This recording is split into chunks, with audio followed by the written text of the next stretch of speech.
For Wall Street Media, this is Marley. I'm here with Doug, and we'll help you make money in the stock market with information you can't get anywhere else. Hey, we've got a first-time conference. We do. John Tumazos for the Independent Research Metals Conference. Yeah, that he started after he left Prudential Securities.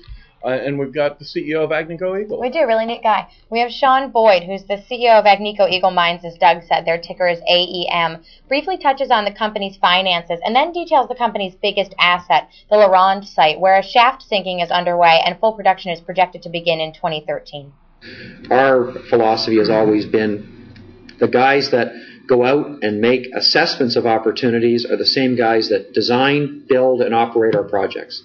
So you can't at Agnico say, well, you know, I can't run this mine because I never decided to buy it and I wasn't involved in building it. The same guys are involved all the way through, and that's been very successful for us as we built the company. So you can see, if you recall back to the balance sheet, we had $400 million in cash.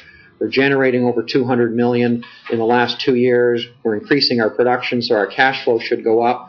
Metal prices are higher than what we budgeted. And we have an undrawn credit facility. So we've got the financing of these projects in hand. As we move forward and talk about them individually, LaRonde is the big asset. It's still got 5 million ounces of reserve left, another 1 million ounces or so in resource. We're going and building deeper infrastructure at this project. That infrastructure involves a new mine shaft, an internal shaft, of about 800 meters. We're going down to about 10,000 feet. We're currently mining at 7,500 feet.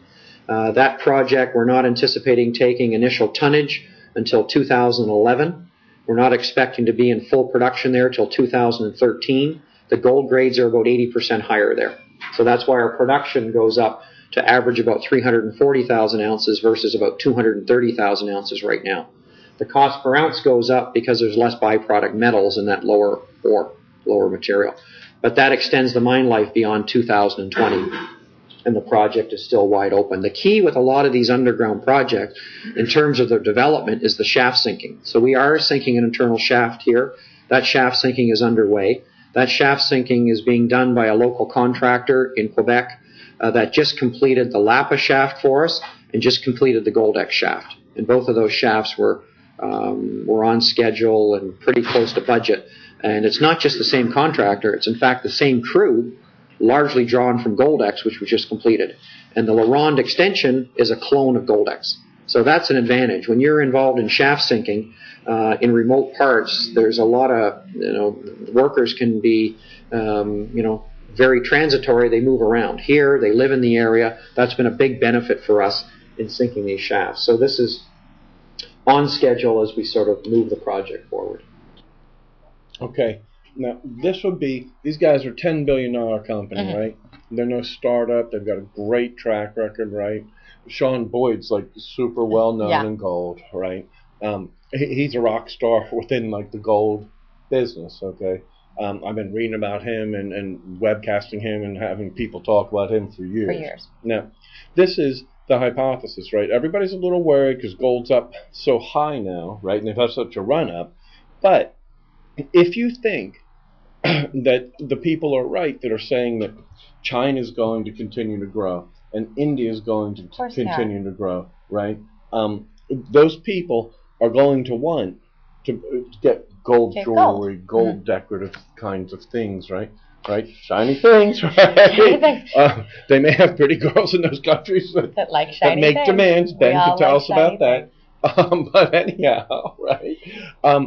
If you think that, and this guy's laying out his whole, you can watch the whole presentation for free, right? Yeah, you can find it at wsw.com/webcast/vir. Okay.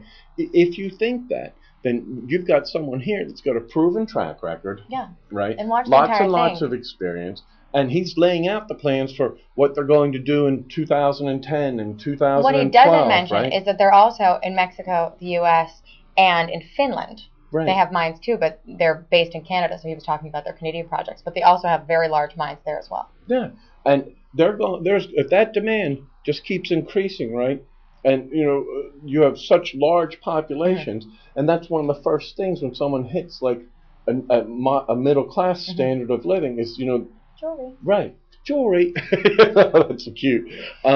Then you want someone that's got a track record, not someone Like that's out Sean Boyd. prospecting, right, and may or may not come through, right? It's a whole different case. But if you're looking for like to profit from all this international growth, these guys are the right ones to be looking at. Look at Sean Boyd. Yeah, listen to the whole presentation, and I think that this is a very good one. I do as well. We're here every day at Wall Street Media. You can find us at WSMCO.com. Thanks for joining us.